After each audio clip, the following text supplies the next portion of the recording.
Hello everyone, I hope you guys are doing well and your studies are going in full swing.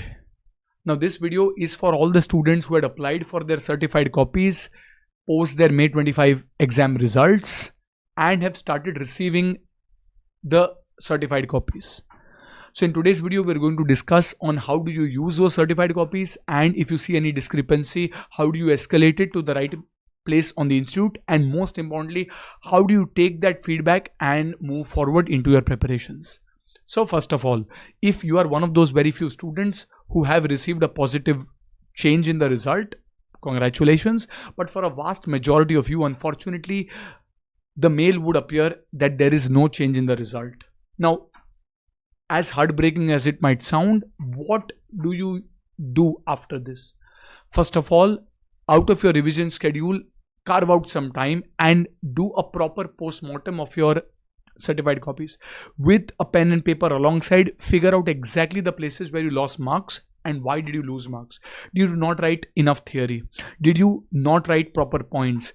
Did you miss out reading a requirement in the question for which those marks have been deducted? Try to make a list of the points which will be invaluable feedback for your upcoming exam. Now, second and the most important one, there may be certain places in your paper where you are not able to reconcile. That is, your answer will tally with the suggested answer, but unfortunately the institute has not given you marks. Now, as unfortunate as it might be, even I have seen a few papers where things like that have happened, but that is a topic for a separate discussion. Now, if something like this happens, what do you do? Well, the natural recourse is you kind of send this to your friends, you send it to 20 different people, you post at different places, none of which can have a positive impact.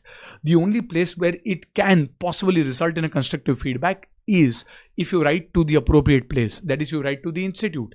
Now over here, where do we write? There is an email ID, I think final4 for final CA @icai.in, and similar IDs would also be there for your inter CA. Another ID can be final_abc@ici.in. Write over there, explain with your roll number, registration number and brief discrepancies. Explain over there, keep it brief and point wise. Also, there is a hard copy that you can send by registered post or speed post.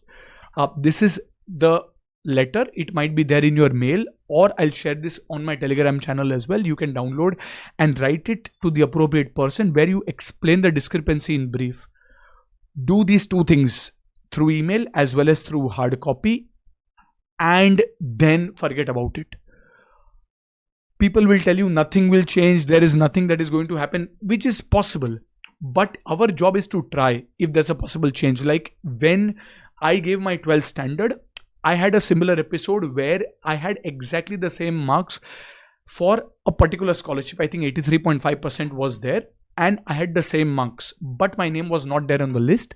Everyone above me was there on the list. Everyone said, forget it, it is a government, it's not a big amount. I still made it a point to take a letter and write it to the government and forget about it the moment the letter was posted. After a good 8 odd months, I got a call from my college and I got a check for a token amount. It was not a big amount, but still you should put your efforts in the right direction. If there's a positive change, nothing like it.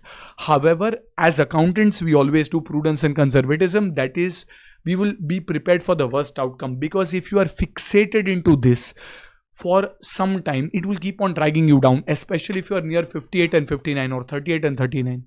And especially if at certain places, and we have also seen that there were certain questions which have not been fairly evaluated. We are also independently writing to the institute, especially, a few questions we saw in EPS, in your FR, question 3B, 3A also for impairment in certain cases, 5A, 5B for your financial management, where certain rounding off problems or certain places where multiple based valuation was not given marks to students, or certain different methods were not given due credit. So we will also do that, you also do that, but at the same time you have hardly 35 odd days before your exams. You ensure that you take it into your stride and move on. The more you see different videos, different channels, different negative things, most of the places people will right that this is unfair. We understand it is unfair, but you might not like this. Even after the institute exams, when you go to your corporate world, not everything which happens in your corporate hierarchy is fair. Not that we should sit idle and accept it, but we do our part by writing to the institute, by posting where possible, but then we ensure that we go further and positively focus on our preparation. We believe that our passing marks in September exam is going to be 65. So even if there's an arbitrary checking of around 4 or 5 marks that happens, we are still clear of anything that can affect us. So take 1 hour of your time to review the certified copies. If you see any discrepancy, another hour of your time to note that discrepancy, write it on this email address as well as on that letter, and send it to the institute. And beyond that, you promise yourself and promise me that you're not going to spend a lot of time further. People have already cleared, or your faculties would do the necessary thing again with the necessary people of the institute. We'll try our best. And for you to ensure 3 important things, I'll again sum it up. First, you look at your certified copy as a piece of positive feedback, figure out where you lost marks, and promise yourself you will not repeat that again consciously. Second, if there's a discrepancy, you ensure that you go only to these exact 2 places, the institute's email address as well as the hard copy. You send it over there. And then third, the faster you move on from that, assuming that you are going to get a negative answer, and you keep on continuing your preparation. You don't say that no, I will wait for 25 days till I get an answer and only then will I. No, you assume that you will get a negative answer and you proceed further into your preparation. Anything that comes, you are then in a win-win situation. Okay, so that's about it.